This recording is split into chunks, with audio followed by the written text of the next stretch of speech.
오늘 세례받는 친구들과 유아 세례 받은 후에 입교 서약을 하는 친구들을 축복하고 환영합니다. 오늘 예배에 참석한 하민이도 어릴 때 세례를 받았습니까? 받지 않았습니까? 유아 세례 받았습니까? 나중에 하민이도 만으로 14살, 15살이 되면 입교를 통해 참된 자신의 신앙을 고백하는 시간이 있길 바랍니다. 우리 친구들이 오늘 세례 입교받는 것은 일종의 신앙적 성인식과 같습니다.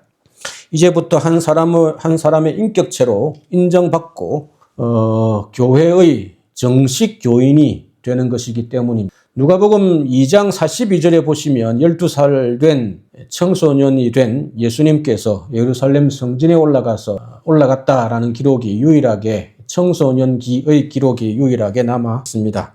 이것이 일종의 유대인들의 성인식과 같습니다.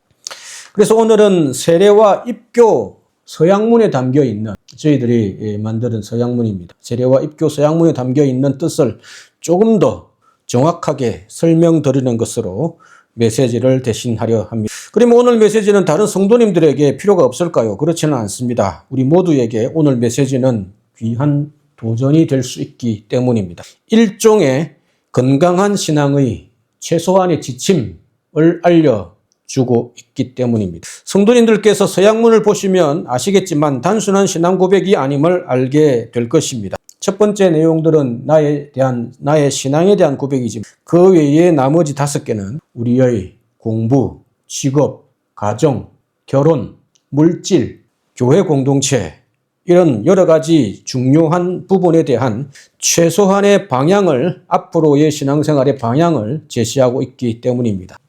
먼저는 분명한 자기 신앙 고백이 있는지 확인합니다. 그리고 함께 교회 공동체가 된 책임이 무엇인지 나눌 것입니다. 그리고 신앙 훈련을 위한 성숙을 위한 약속을 받게 됩니다. 그리고 공부와 직업적 소명에 대해서 그리고 이성교제와 결혼과 가정에 대해 그리고 물질적 자신의 가치관에 대해 성경적 가치관에 대해 포함하고 따라서 오늘 서약문은 우리 모두에게 건강한 신앙생활을 어떻게 해야 하는지 잘 밝혀줍니다. 물론 이 모든 것이 우리의 모든 신앙생활을 다 설명하지는 않습니다. 그러나 가장 귀한 최소한의 지침을 밝혀줍니다. 세례와 입교를 받는 친구들뿐만 아니라 우리 모두에게 건강한 신앙생활의 지침이 되시기를 소망합니다. 그러면 이제 입교와 세례받는 친구들이 하는 서약문의 내용을 자세히 살펴보려 합니다.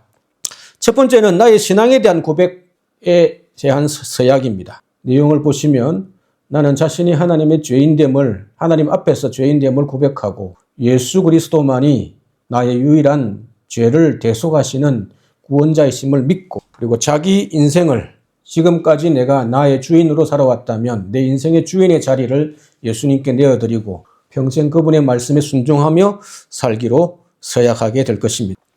이 서약은 예수님에 대한 분명한 신앙 고백이며 예수님을 나의 주인으로 받아들이는 결정이 서약임을 보여줍니다. 따라서 이제 우리 친구들의 인생은 예수님의 것이며 이제부터 우리 친구들이 살아가는 삶은 예수님을 믿는 믿음 안에서 살아가는 삶이다 하는 것을 아셔야 합니다. 이 고백이 참된 고백이라면 우리 친구들은 이제부터 하나님 나라의 시민이며 예수의 제자이며 성령님이 거하시는 성전이 된다고 성경은 말씀합니다. 이 약속은 결코 취소되지 않습니다. 여러분의 서약이 진실되다면 결코 취소되지 않습니다. 그렇다고 취소되지 않으니 구원을 받았으니 천국에 들어갔으니 아무렇게나 살아도 괜찮다라는 말씀은 결코 아닙니다. 혹시 누가 무엇 때문에 구원받았냐? 천국에 갈 수 있느냐? 라고 물어보면 나는 죄인이지만 예수님 때문에 구원받고 천국 간다 라는 말씀으로 대답하시면 되겠습니다.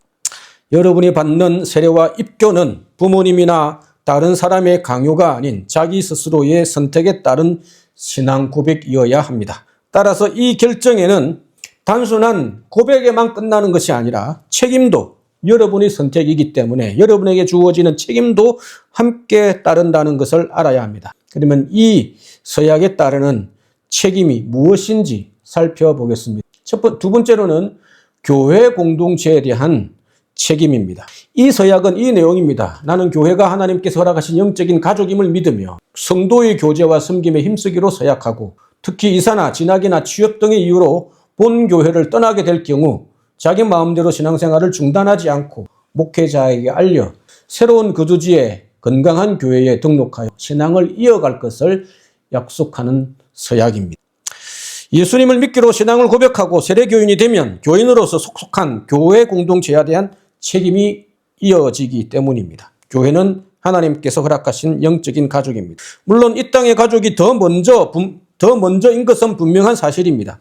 그러나 하늘 가족 또한 분명한 사실이기 때문에 교회 가족을 영적인 가족으로 받아들여 교제와 섬김에 사랑의 실천에 힘써야 합니다. 이처럼 교회는 나 홀로 신앙이 아니라 함께하는 공동체입니다. 특별히 우리 친구들이 성장함에 따라 이사를 가거나 상급 학교에 진학을 하거나 취업 등으로 마드리드 사랑의 교회를 떠나게 될 수도 있습니다. 이런 환경이, 이런 선택이 있었을 때 자기 마음대로 신앙생활을 그만두어서는 안 됩니다. 부모님의 손을 벗어났다고, 또 이사를 갔다고 거기에서 자기 마음대로 신앙생활을 할 것이 아니라 교회 가족에 대한 책임이 따라간다 하는 것입니다. 그렇다면 이 상황을 목회자에게 먼저 알리고 저에게 알려야 됩니다. 목회자에게 먼저 알리고 새로운 거주지에서 어떤 교회에 출석하여 몸담고 가족됨을 확인하며 신앙생활을 이어갈 것인가 하는 것을 결정해야 합니다. 제가 도움을 드릴 수 있습니다. 이것이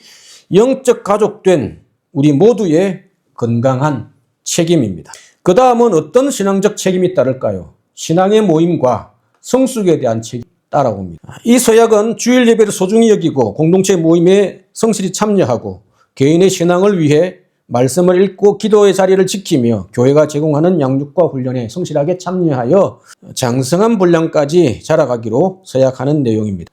우리가 예수를 믿고 교회를 영적인 가족으로 받아들였다면 그 다음은 성숙한 신앙인으로 자라가는 것이 우리에게 주어진 책임입니다. 교회 안에 많은 신자들이 유아기적 신앙의 단계에 머무는 것이 오늘의 현실입니다. 주일 모임에 출석하는 것이 신앙생활의 전부인 것처럼 생각하기 때문입니다. 많은 성도들이 출석하는 교회일수록 더 그렇습니다. 그 군중, 청중에 묻혀서 신앙생활을 최소한으로 하려고 하는 것이 우리의 이기적 본성입니다. 그러나 우리가 가져야 할 신앙의 목표는 예수님의 장성한 분량입니다. 이처럼 장성한 예수님의 분량으로 자라가기 위해 신앙훈련에 최선을 다하기 바랍니다. 지금은 주일 예배에 성실히 참석하며 고등부 모임에서 또는 사랑방 모임에서 또는 교회가 제공하는 신앙훈련에 집중하셔야 합니다. 성경 읽기, 말씀 묵상, 기도 훈련을 잘 감당하므로 또 다른 사람을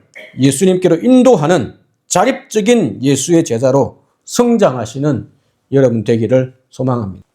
그 다음 어떤 신앙적 책임이 따라옵니까? 일터와 사명에 대한, 기존의 교회에서는 이런 것들을 많이 가르치지 않습니다. 일터가 우리의 사역지다 하는 것을 잘 놓칩니다. 그거 강조하면 교회 잘 안 올까봐 그런 생각을 할 수도 있습니다. 그래서 선데이 크리스찬, 교회에서만 신앙인이고 믿음이 좋고 세상에 가면 자기 마음대로 사는 사람들이, 명목상의 그리스도인들이 많습니다. 이 서약은 이렇습니다. 지금 여러분이 하는 공부와 진로, 직장생활이 단순히 먹고 살기 위한 생계의 수단이 아니라 하나님께서 주신 사명임을 아셔야 합니다. 그래서 성공보다, 출세보다 하나님의 뜻, 이 일터에서, 이 공부를 통해, 이 직장에서 하나님의 뜻을 순종하며 살아가는 삶이 최우선임을 기억해야 합니다. 그리고 모든 공부와 진로와 직장과 앞으로 인생의 여러 중요한 결정의 순간에 하나님의 말씀과 기도로 하나님의 인도하심을 구하고 일터에서 정직하게 성실하게 그리스도의 향기를 드러내는 여러분 되기를 바랍니다. 일터와 사명에 대한 책임은 일터에서의 문화적인 사명을 이야기합니다. 하나님은 이 세상을 창조하시고 인류를 대표한 아담에게 세상을 다스리며 관리하라, 그런 문화적 사명을 모든 사람에게 주셨습니다. 그래서 예수 믿지 않는 사람들도 세상을 관리하고 섬기고 있습니다. 따라서 예수 믿는, 특별히 예수 잘 믿는, 예수 믿기로 결심하는 우리에게 또한 이런 사명은 예외이지 않고 더 오히려 중요한 사명이 주어진 것입니다. 따라서 우리의 사명은 교회 안에만 머물지 않습니다. 일터는, 학교는, 직장은 여러분의 사역지. 여러분이 현재 학교와 가정과 교회를 통해 자신에게 주어진 사명이 무엇인지를 발견하는 과정 중에 있습니다. 준비하는 과정 중에 있습니다. 학교에서는 지식과 기술을 배우고 이게 뭐 세상적 기술, 세상적 지식이 아닙니다. 모든 지식은 하나님이 창조한 원리를 이 세상에 인간들이, 사람들이, 뛰어난 지혜자들이 축적하고 발견하고 정리한 원리들을 배우는 것입니다. 따라서 하나님의 지식입니다. 가정에서는 인격과 성품을 훈련합니다. 교회에서는 기독교적인 가치관을 정립하게 될 것입니다. 따라서 지금 하는 공부는 자신에게 주어진 사명을 발견하기 위한 준비 작업. 따라서 지금 배워야 할 시기에 준비 작업을 제대로 해놓지 않으면 여러분의 진로는 다양한 일을 할 수 있는 것이 아니라 점점 좁아지게 될 것입니다. 이와 같은 공부의 이유를 분명히 깨닫고 지금 주어진 시간에 성실하게 최선을 다하시기 바랍니다. 최고가 되라는 얘기가 아닙니다. 1등을 하라는 얘기가 아닙니다. 1등은 한 명밖에 없습니다. 1등을 하라는 얘기가 아닙니다. 최선을 다하라. 성실하게 해라. 그 말씀입니다. 하나님은 준비된 자를 사용하시기 때문입니다. 앞으로의 진로와 직장 생활은 단순히 먹고 살기 위한 생계의 수단이 아님을 기억해야 합니다. 하나님이 주신 사명을 실천하는 사역입니다.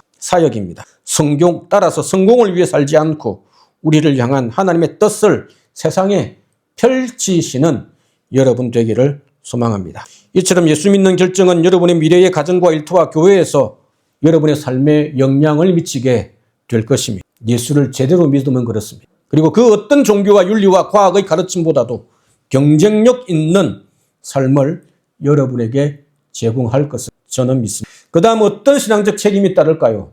가정과 영적 가족에 대한 책임입니다. 이 서약은 성경적 원리에 따른 성윤리를 지키며 이성교제와 결혼의 과정에서 세상의 견해를 따르지 않고 하나님의 거룩함을 나타내겠다라는 결심 서약입니다. 그리고 믿음의 가정을 세우기에 힘쓰고 교회 안에서 교회 가족인 사람들과 함께 형제자매를 진실되게 사랑하고 돌볼 것을 서약하는 것입니다.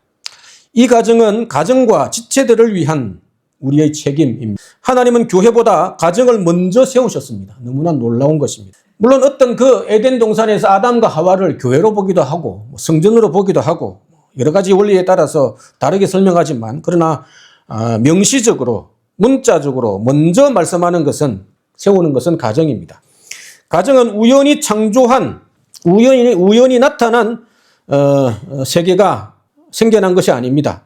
하나님께서 세상을 창조하신 후에 직접 세우신 사회의 가장 최소의 단위입니다. 따라서 가정을 세우신 하나님께서 알려주신 가정의 원리, 하나님이 세우셨으니 하나님이 원하셨던 원리를 따라 우리는 결혼을 준비하고 가정을 세워가야 합니다. 물론 하나님을 위한 솔로들도 얼마든지 가능합니다. 그러나 가정을 위한 하나님의 뜻은 변함이 없습니다. 따라서 우리는 성경에 보여주는 가정의 원리를 배우고 익혀서 건강한 가정을 세우고 미래의 자녀들에게 그 원리를 전수해야 합니다. 특별히 스페인에서 가정의 거룩함을 지켜나가는 것은 쉬운 일이 아닙니다. 동성애 문제와 온갖 성적인 타락으로부터 자신과 가정을 지키기로 서약하시기 바랍니다. 특별히 청소년기에 있는 자녀들은 부모님의 보호와 교회의 지도 아래 몸과 마음이 건강한 청소년으로 자라가시기 바랍니다. 만약 이성교제를 한다면 부모님의 허락하에 공개적으로 건전하게 해야 합니다. 그러나 저의 경험으로는 특정한 한 사람이 아니라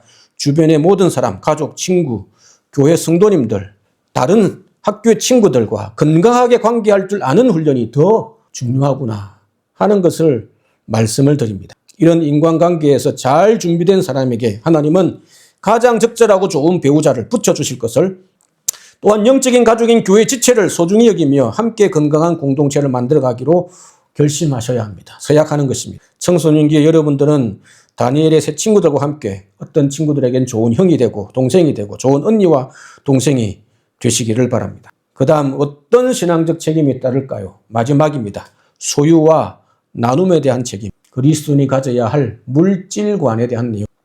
이 서약은 나의 모든 소유가 하나님의 것을 인정하는 서약이며 성경의 가르침대로 헌금을 들여 하나님의 나라를 세우는 일에 동참하는 것을 서약하는 것이며 이웃을 향한 나눔을 실천하므로 이 모든 세 가지를 인정하고 실천하므로 물질의 노예가 아닌 물질의 청지기, 물질의 주인이 되어 살기로 결심하는 서약입니다. 하나님께서 우리를 이 땅에 태어나게 하시고 예수님께서 우리를 구원하셨으니, 우리를 창조하시고 우리를 구원하셨으니 우리의 모든 소유가 근본적으로 따지면 하나님의 것이 인정해야 따라서 예수님께서 우리의 진정한 주인이시고 우리의 물질 또한 주인이신 예수님께 그 소유권이 있음을 믿어야 합니다. 그리고 그렇지만 우리를 사랑하시는 예수님께서는 우리의 모든 소유에 대한 사용할 권리, 물질의 소유권은 하나님께 있지만 그것을 사용할 권리는 우리에게 되돌려 주셨습니다. 그래서 우리는 우리의 소유에 대한 청지기로서 올바르게 사용할 책임이 우리 청소년들에게, 우리 자녀들에게, 우리 모두에게 있습니다. 물론 우리 자신과 가정을 위해 물질을 사용해야 하고 미래를 위해 물질을 저축할 수 있습니다. 다만 그 사용에 대한 책임이 있다는 것을 기억하고 자신에게 주신 물질을 어떻게 관리하고 사용할지 지금부터 기준을 세우고 연습을 해야 먼저 하나님을 위해 물질과 소유를 잘 관리하기로 결심해야 합니다. 다음으로 재정계획을 세워야 합니다. 헌금은 얼마 하든지. 우리 친구들도 할 수 있습니다. 용돈에 따라. 엄마 아빠한테 타사하는 것이 아니라 엄마 아빠가 주신 것 중에서 얼마를 따로 모아서 헌금하는 훈련을 해야 합니다. 그리고 나중에 커서 얼마를 저축할지, 생활비를 얼마나 사용할지 계획을 세워야 합니다. 그리고 다른 사람을 돕기 위해 나누면 어떻게 할지 반드시 계획에 포함시켜야 합니다. 이런 나눔이, 이런 계획이 돈의 유혹을 극복하며 물질의 노예가 아닌 물질의 청지기로 살아갈 수 있도록 도와주는 최소한의 마지노선이 될 것입니다. 우리에게 주신 물질을 잘 관리하는 모든 성도님들 되시기를 소망합니다. 말씀을 마무리하려 합니다. 세례받고 입교하는 청소년 여러분, 그리고 모든 성도님 여러분, 오늘 우리가 나눈 이 서약은 우리를 얽어매는 굴레가 아니라 세상이라는 거친 바다에서 우리를 안전하게 지켜줄 생명줄, 영적인 생명줄이 될 것입니다. 이제 여러분은 혼자가 아닙니다. 하나님이 여러분의 아버지가 되셨고 여기 모인 모든 사랑의 교회 성도님들이 여러분의 영적인 가족이 되었습니다. 여러분이 흔들릴 때마다 이 서약의 내용을 잘 기억하시기 바랍니다. 하나님은 여러분의 공부와 진로, 가정과 일터 위에 놀라운 선물을 준비하고 있습니다. 어떻게 살아가느냐, 어떤 선택을 하느냐에 따라 그 선물이 여러분의 것이 될 것입니다. 여러분이 신앙적 목표를 정하고 신앙생활을 하며 공부하는 시기를 놓치지 않고 미래를 준비하는 참된 그리스도인으로 성장해 가시기를 소망합니다. 오늘 하는 이 믿음의 결단이 여러분의 남은 생애를 가장 가치 있고 영광스럽게 만드는 출발점이 되시기를 주님의 이름으로 축복합니다.